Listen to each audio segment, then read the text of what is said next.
নিত্যপণ্যের দাম কমার নিশ্চয়তা দিলেন অর্থ উপদেষ্টা।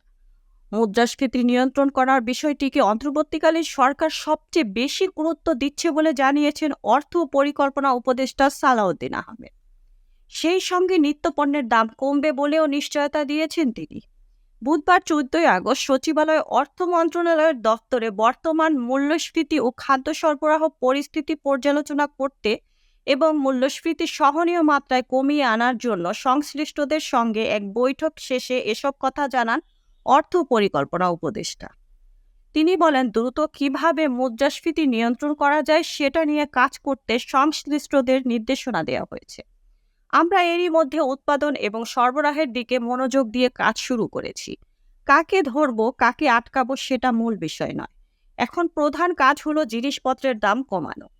সালাউদ্দিন আহমেদ বলেন, জিনিসপত্রের দাম রাতারাতি একবারেই কমানো সম্ভব হবে বিষয়টা সেরকম হয়তো নয়, কিন্তু দাম কমবে এটা নিশ্চিত। মানুষের মধ্যে একটা স্বস্তি মিলবে শিগগিরই। অর্থ উপদেষ্টা আরও বলেন, উৎপাদন বাড়লে বাজারে সরবরাহ বাড়বে।